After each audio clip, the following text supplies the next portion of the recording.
Well, here we are, back with the CineFiles. Today's topic is called Did You See It Coming? Did You See It Coming basically embraces those films with twists. Sometimes they happen halfway through the film, sometimes they happen towards the end of the film. The whole point is, are we fooled by these things, or did we see it coming? But before we continue, we have Jeff Galashaw, the real Sherlock Holmes. Pretty good look right there. Yeah, it's a good detective look. And we have the woman that inspired Kaiser Soze. That's right. Lola Rock and Rolla. Kaiser Soze. And so, Kaiser Soze. A while ago, some of you still follow our blog. I did post an article on what I call the art of the twist. And there's a whole bunch of films out there inspired by different subjects. The whole films are structured to try to stay one step ahead of the audience, hoping to surprise them with a twist or turn in the plot that you're not supposed to see coming. Now, in my mind, it falls under subcategories. You have different kind of films that try to achieve this. The first one we're going to discuss falls into sort of thriller horror category, and might be the first film to actually do this, and that's Henri Clouzot's Les Diaboliques. But before we get into that, I want to talk about some sort of precedents, and probably the big precedent setter in this whole thing is Agatha Christie, right? Sure. She wrote two seminal novels that set the precedent, and thanks to these novels, we probably wouldn't have two of the films we're going to discuss today. One of them is 10 Little Indians, notoriously, infamously, at first known as 10 Little Iggers. N-words. My apologies to Jeff. Thank you, But it was published under that name. Obviously, Indians is pretty bad too. That didn't fly with the American market, so it was changed to 10 Little Idiots, and then it became And Then There Were None. Actually, the play was called And Then There Were None. In fact, when Agatha Christie turned her novel into a play, she added one final twist that wasn't in the book. The book ended on a very grim note. The play, not so much. In fact, most of the film adaptations of the novel followed the template of the play, not the book. With the exception of one film that was made in Russia, followed the book literally. The very first film version of 10 Little Indians was And Then There Were None, directed by René Clair. Classic film. It's a lot of fun, very tongue-in-cheek. Agatha Christie was famous for the art of surprise, or come up with endings that were unexpected. A few more years later, you had a script, an actual book title written by two authors. I forgot the name of the authors, but they also wrote the book that Vertigo was adapted from. Apparently, Hitchcock was the original rights holder to what became Diabolique.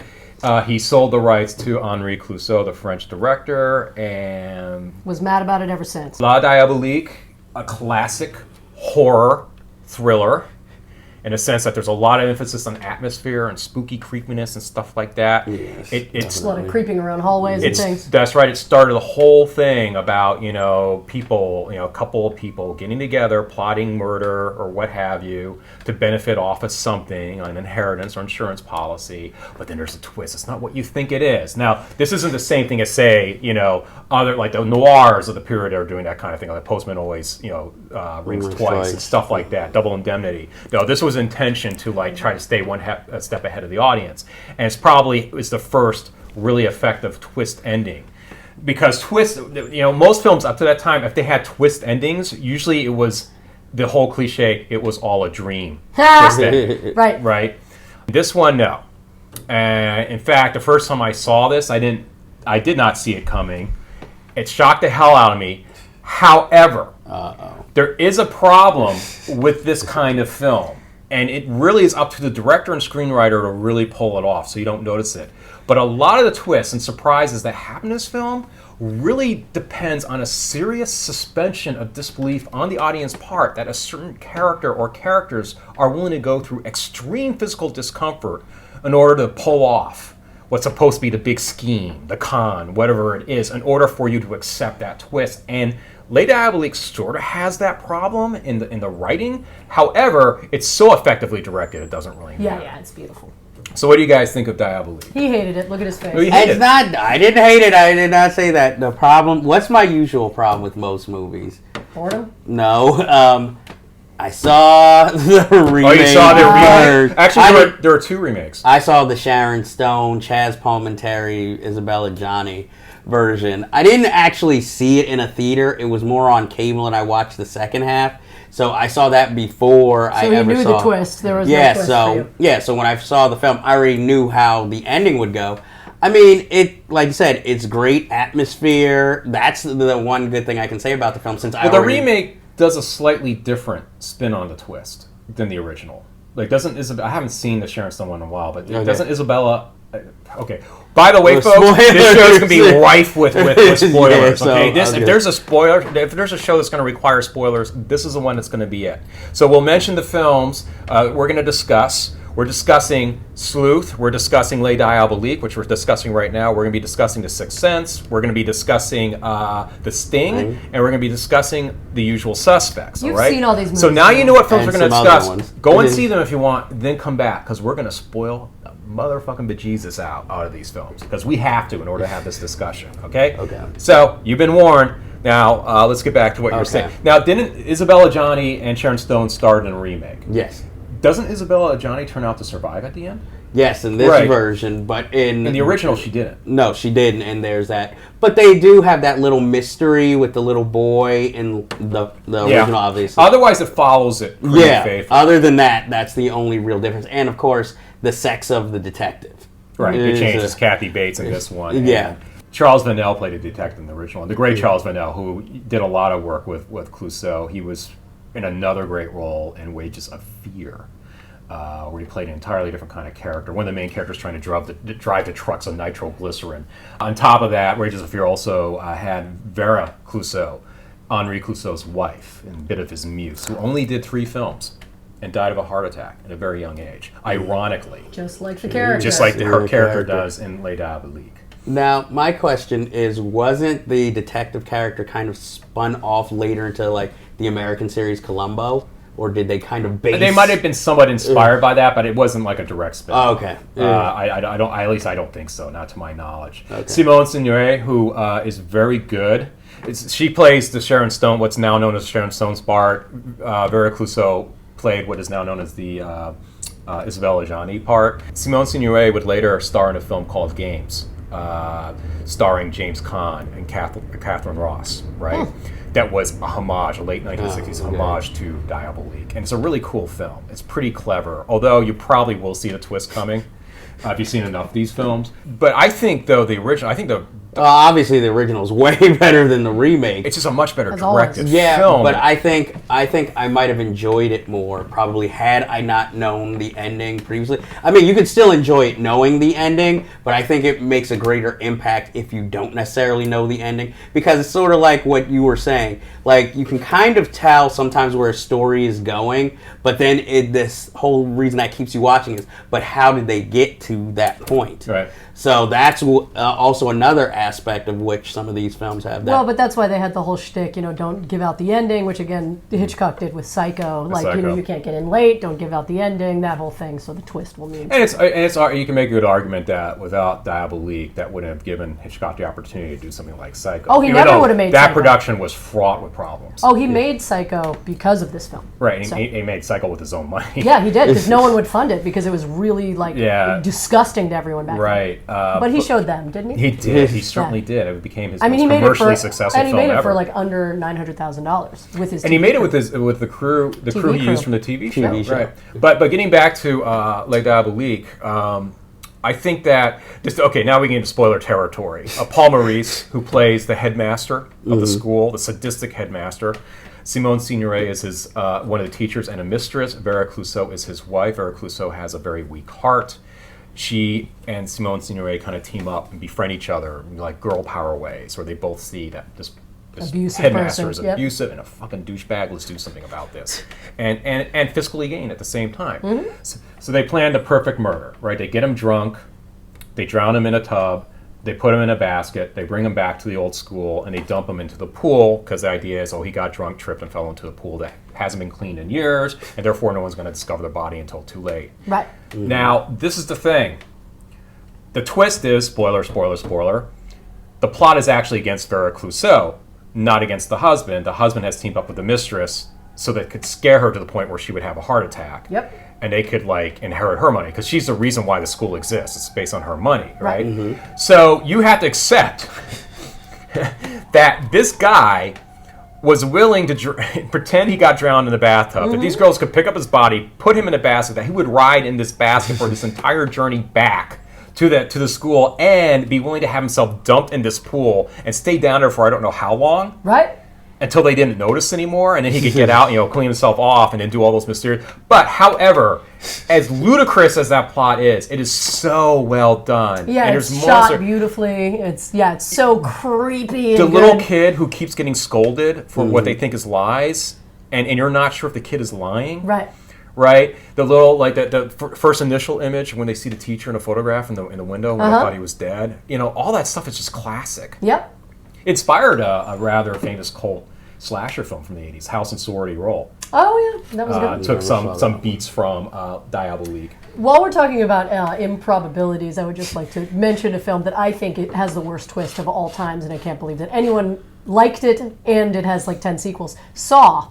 I'm sorry. Are you gonna saw your own fucking foot off before you check the pulse of the guy in the middle, or really make sure that he's dead? That is the dumbest thing in the goddamn world. I completely agree. You guys discussed that in the slasher episode, which I wasn't in. But yeah, I would say the biggest problem I had with that twist was that this character is going to stay prone in that position the entire fucking movie. I'm a huge mystery fan. Clearly, I was talking about Agatha Christie. I'm a huge fan of what I would call puzzle movies. Movies that want to not only con the characters, but want to be one step ahead of the audience and trying to fool them as well. So therefore, I've seen all the films, I've read all the books, and I'm so aware of the precedents. It's really hard to fool me. I'll go into a film. What about Usual Suspects? Well, we're going to talk about that later. I'll tell you my story about Usual Suspects when I get to that. All right? I'll tell you now. Go for it. First time I saw Usual Suspects, we're in a movie theater. About 10 minutes into the film, I say to the person I saw it with, I go, Kaiser Sose turns out to be who I think it is. I'm going to be really pissed off. And I was right. Okay? And I'll tell you later what the precedent was for that. Okay. But this is the thing, too. The other thing that, as much as I enjoy, and I'm always looking for that thing that will fool me. So what has fooled you? I'm a sucker, because I'll just get into the directing of Well, the when I film. saw Diabolique the first time, that fooled me, because I didn't know about that. Yep. I would say that Sleuth, the first time I saw Sleuth, which we're going to discuss next, was a film that surprised me. And then as you get older, you start to notice the flaws a little bit and some of the stuff that we talked on our Hammer show, Taste of Fear, Scream of Fear. Okay. First time I saw that, I thought that was a really clever twist. Okay. What about Crying Game? Was that a good twist? Crying Game. You know what? I thought I didn't. I don't know why that was promoted as a twist. Right, because you could tell, and also I thought the film would have been much more effective for an audience if you knew what was going on going in. That to me was the whole point. Right. Okay. So I never saw it as, oh God, what a great twist. I'm like, yeah, this is what everyone's talking about. Well, they started to be shocking with the things like that. I like Psycho. You can't be surprised by that. Has become so embedded in our culture. Oh, that yeah, everybody knows how that's going to. But for the time, I guess it fooled a lot of people. However, Psycho 2 has a nice twist. Psycho 2 is one of the most underrated. I think it's one of the more underrated sequels. When I was a kid. What happens at the end again? I don't care. I'll watch it anyway. Watch it. Just watch it. It's one of the more underrated sequels. For a sequel to a classic movie, it's actually very good. And it's very well done. Sleepaway Camp. Sleepaway Camp is so okay. That's one of the things where ridiculous. That's where the twist is so ridiculous. Well, the thing about Sleepaway Camp that kills me is that they're so shocked that the kid has a penis. They don't care that he just killed all these people. Like, oh my god, and then the screaming of the. But it's like they care more that he has a penis than the murder part. It's bizarre. Yeah, I know. It's like they're so. Oh my god, he just forget killed that. all these people. Yeah, forget the beheading that just happened in front of you. Anthony Schaefer's play, brother of Peter Schaefer who wrote Amadeus, and Anthony Schaefer who wrote Sleuth, the next film we're going to discuss. And here I have, although this has Michael Caine and Laurence Olivier, the stars in the movie, this is the actual play. And the movie is actually pretty faithful to the play. The play itself and the film is really interesting. There's only two characters in the entire thing. Well, technically there's three characters. the end of the first act and has, I think, a brilliant twist. The problem, and I'm still a big fan of this, the problem is, and this is another problem with films that try to do this, once you set your audience up and you reveal what is a great twist, maybe halfway through your film, and then you want to supply another twist after that, the gig is up. Yeah. The audience is on to you.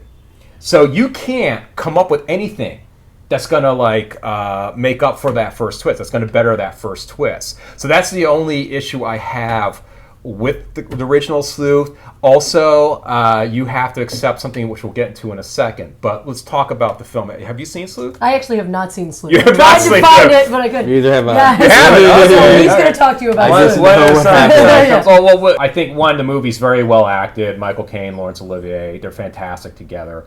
It's a nice kind of battle of wills. It's also there's a slight kind of thing there where they're kind of sizing each other up as men, you know. And then there's this whole like sort of piss take on the mystery genre, where Laurence Olivier thinks he's smarter than Michael Caine because he's this great mystery novelist, and Michael Caine sort of say, no, this is real life. This is what really happens. Our chief inspector visits Laurence Olivier's house, saying that, by the way, this guy who was the Michael Caine character, you know, this is the last place we know he went to.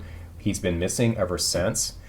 And then there's a twist involving that. Now, I'm not going to give it away because you haven't seen it, but I will say that it's easy to see coming only because the makeup on the chief inspector is terrible. Yeah. That's all I'm going to say. It's terrible. I can't imagine what it was like in the stage play, the stage version.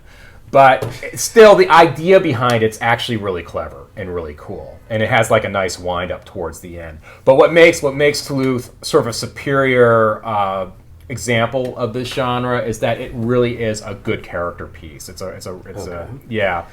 good psychological drama. It was remade, directed by Kenneth Branagh, with a script by Harold Pinter. Really? Michael Caine wound up playing the Laurence Olivier part, and Jude Law played the Michael Caine part. It's nothing like the original. It has a different approach. You know, it's just basically just a psychological battle of wills between these two guys, older man, younger man.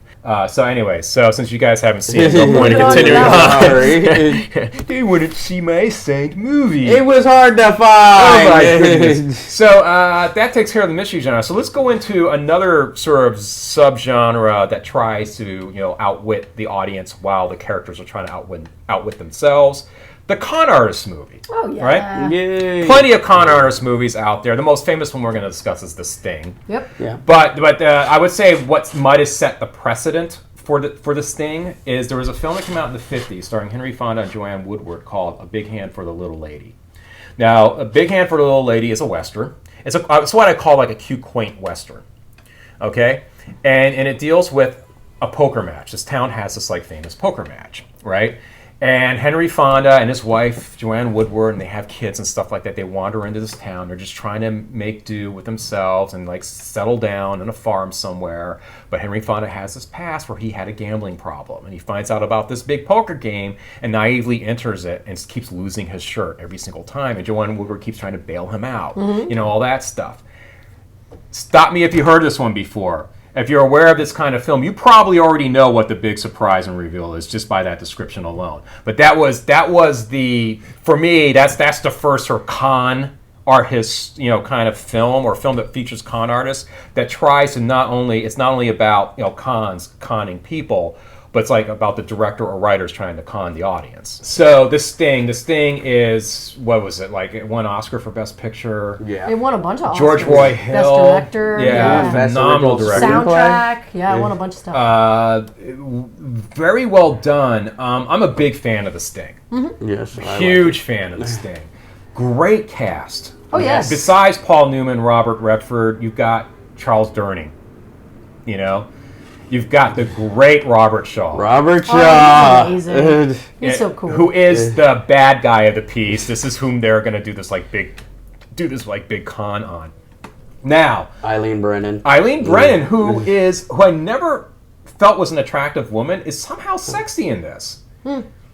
And attract, yeah. It's like it was an interesting role for her. Yeah, the first time I saw this, I was so young. I just thought everyone was sort of old and ugly when I saw it. All right. Yeah. Well, Robert Redford's playing a little older than he's supposed to be like the kid. Right. You know, he's supposed to be the kid. You know that's going to like fall under the mentorship of Paul Newman to be shown how it's really done. Right. But this is basically it starts off as a revenge drama, right? Yes. The thing that I just find is very amusing is that it must have cost these con artists a lot. This is a big budget con, people. Yeah. I mean, How they much use money a did cast they- of thousands. I know, how much right, money to did it pull make off to this do con? the con Like how much money did Robert Shaw have that could pay off all these Right. people involved in the con? Because everybody, with the exception of Robert Shaw and Charles Yeah, Durning, it's like is the in whole on the city con. is in on it. Yeah. The Well, FBI that's agents the, the G-men are in on the con. Well, that's you have to throw the, suspension of Right, disbelief. it's a is real very suspension of important. disbelief, Yeah. but it's so well done. Yeah. And it's so, the dialogue is fantastic. Well, and like as someone who's a sucker for this stuff, because I really like when I watch a film, I really just try and get in there, and it worked on me. Who wrote the screenplay? Do we know? Tony Bill. Tony Bill wrote Really? He wrote the screenplay? Yep. Wow. Okay. He had a varied career. Now, that's did you right. guys think it was a clever? Were you fooled by it? Yes, I was. Because everyone was in The on first time I saw this thing, I was a kid, and my parents are a big fan of the film, and it was on. It somehow wound up being on TV. Okay. And they're like, "You got to watch this film." And I'm not going to tell you anything. Just there's a surprise at the end. Check it out. Yeah. And so I was like, okay, I watch it. And I was like, you know what? Yeah, I was surprised by that. And again, I wasn't aware of the precedent when I saw that. Okay. Well, see, with this film, Well, it's hard to get tricked if you know someone's trying to trick you. Yeah. no, but with this film, I guess I wasn't really looking for a twist. I was just looking at it for a movie, and all the twists actually just ended up surprising me. The biggest one, well, we're already in spoiler land, is when the girl he's been getting next to throughout the whole film ends up being the assassin who's sent to kill him. That was the biggest shock for me throughout the whole film, because especially how quickly they just dispatch her character too when she's just shot dead. Yeah, and that's a nice little moment when you think that the guy that shot her is the guy that's the assassin after Robert. Yeah, Redford. yeah. Exactly. So they kind of subverted that, and that was really cool. And there's one scene, even though it's not a surprise, when there's one guy who's new on the job for the con, and they have to instruct him what to do to just act excited. I like that as a nice little character moment. Even though throughout the rest of the film, he's not really called upon or really even seen. It's just something nice to go with the characters and, how they're hiring and Well, yeah. the perimeters of this big con. Everybody loves con men. Everybody. I mean, it's the same with gangsters. Like the people that work for a living and get their paycheck and pay their taxes and stuff. Everyone wants to be like the criminals that just make their money off the grid and do whatever the hell they want to. And and so everyone's sort of rooting for the con man anyway because they want to be them. Exactly. And I get so annoyed every single time I watch a film. Robert Redford turns down the money. Yeah, I know. You've been What's like, the point? an assassin was sent after you, and the woman you thought you were going to go to bed with turned out to be the one who was really going to kill you, And this, all this stuff. and this con cost $500,000. Right, and you're going to just turn down the money? Yeah. Bryan Singer's Usual Suspects. Oh yeah, I love. Oh yeah, it. that took Okay. me totally by surprise. I'm sorry. All right. The movie, The Usual Suspects? I'm sorry. It got me. Three-quarters of the way in, I had an idea, but I don't know. Like with these kind of things, the fun is being surprised. So sometimes I just let it happen. So, two precedents. There's a book called The Three Imposters by Arthur Machen, who greatly influenced H.P. Lovecraft, M.R. James, amongst other writers. And there's another book by Agatha Christie called The Murder of Roger Ackroyd. Now, both books employ the technique of the unreliable narrator. In fact, most famously, and I'm going to give you a big spoiler here, Murder of Roger Ackroyd, the first book to feature her famous detective Hercule Poirot, right? That was the first book to have the narrator turn out to be the murderer. Okay? So you in the Three Imposters, you have three stories being told by different characters, and it turns out that those characters are basically conning another character. So yes, Usual Suspects, the whole idea of the unreliable narrator, the person that's telling the story can't be trusted, may even be the main, maybe the key to the actual mystery itself. That's been done before. And not to mention the fact that The Usual Suspects, watching that movie, knowing there was supposed to be a surprise in it, I kept thinking, you know what? If these guys are going to try to surprise you, they're going to think that the person you least suspect is what's going to fool people. And I bet you they think the person you least suspect is a Kevin Spacey character. Cripple. Right? But and that's wasn't why it I satisfying was when he like turned pissed off his that foot turn around? Come on. Now, I having said that, I like Usual Suspects. Yeah, Okay. it's a great film. I think it's a good film. Paul Bartel again is in this film. Yes, he turns up on a lot of stuff, doesn't he? Christopher McQuarrie? Is it McQuarrie? Is it Or is it Macquarie or Macquarie? Macquarie? McQuarrie? No, Macquarie. McQuarrie. I don't know. I always thought it was Just making McQuarrie. stuff up now. No, that's Yes, we are. Who later made was it You're the Gun and and Jack Reacher. Jack Reacher? That's right. A decent script, And look, yes, I wasn't surprised, but I still thought it was very well written. I thought it was very well plotted and conceived. It does suffer a little bit from post Tarantino-itis, though. There is that too clever for its own good aspect. You know what I mean? But it's good in its own right. I think it's a very enjoyable film. I can watch it again and again and again. Okay. But it has a great cast, Yeah. right? Benicio del Toro, one of his more prominent, earlier earlier prominent roles. Yeah, he's awesome. Kevin Spacey before he became annoying. Chaz Palminteri. Yes, Palminteri. Kevin. No, what's his name? The comedian. Oh God, I know his name. Oh, Kevin Pollak. Kevin Who never Pollak. gets enough credit. Yeah, I want to say Kevin Nealon, but I know that's not Kevin I Nealon. was gonna say no. But Pete Postlewaite. Pete Postlewaite has that. Yeah. With the coolest character named Kobayashi. The Sixth Sense. Yep. Shamalama. Ding dong. Shyamalan. M. Night Shyamalan. There, I got it. M. Night Shyamalan. Thank you, folks. This This was his best film, too. No. Actually, I don't agree. no. I think do not Unbreakable is agree. his best. I agree with that Unbreakable was statement. good. I think Unbreakable is his best film. I think this is a Unbreakable piece was of fun. shit. Sixth Sense. It's a piece of shit. I don't piece think it's a of shit. piece of shit. I think it's good. The Not Lord great. is good in it. The problem I have with the film, though, is that because as well as M. Night Shyamalan, I mean, he's tried to do the same thing over and over again, and try to fool people, The Village and all that stuff. You're not going to see this coming, right? The title of this show. My issue with Sixth Sense was that everyone hyped up the fact that it has a surprise ending, and I was so annoyed that people thought it was surprising because I'm like, have you never seen The Twilight Zone? Have you never seen Jacob's Ladder? Yeah. Right? The character was dead all the time. No, but I will admit that before I even got to see it, the ending was spoiled for me. But I thought, okay, maybe just still going to watch it, maybe the strength of the film will be good enough that even with the ending, No, you it's don't. still- You don't want to know the ending. It ruins the movie, I think. But see, to me, if your whole movie is just nothing but a twist, then your film wasn't that great to begin with.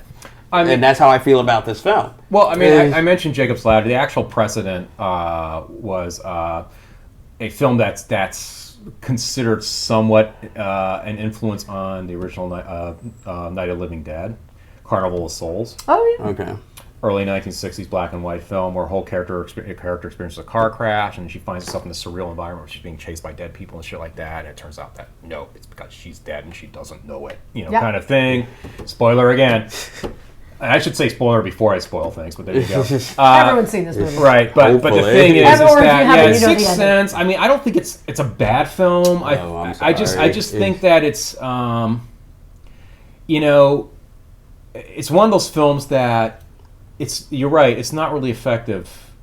Well, If and you- it gets if you don't- kind of heavy-handed. Because there are with it, films too. like if you go into it knowing the twist, you can still enjoy the film. Sure. And and actually enjoy the setup. Like you first enjoy the film and then be surprised and go back and watch it again. Enjoy all the little nuances and little stuff that you might have missed the first time. This is not that kind of film. No. My problem is he's always trying to put a message in there that just doesn't need to be in there. You know what I mean? Yeah, Shyamalan also he tries to be like a dark Spielberg in a way. I mean? But he is more like Spielberg. He's like really crowd pleasing and Yeah, a little shallow, And he kind of puts himself into his films Jaws, in a Close very Encounters, narcissistic Like ways. pivotal roles. He always casts himself in. Yeah. So that ends our discussion on Did You See It Coming? All those films with twists and turns and blah, blah, blah, blah, blah. Try to stay one step ahead of us as an audience. Make sure you check us out on Facebook. Make sure you check us out on Twitter. Make sure you check us out on Google+. Check out Unfinished B1 on Twitter. Check out Jeff's Unfinished Business Facebook page.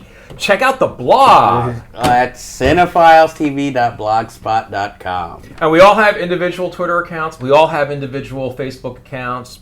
Friend us. Say hello. Maybe we'll respond. Don't forget, what website are we a part of? Oh, we are on thisisinfamous.com. In fact, I encourage you to see our other shows are now archived on thisisinfamous.com. We've got plenty now. We've got like 3 pages worth of embeds. Yeah. So, check us out. And until next time, see you at the movies. So long.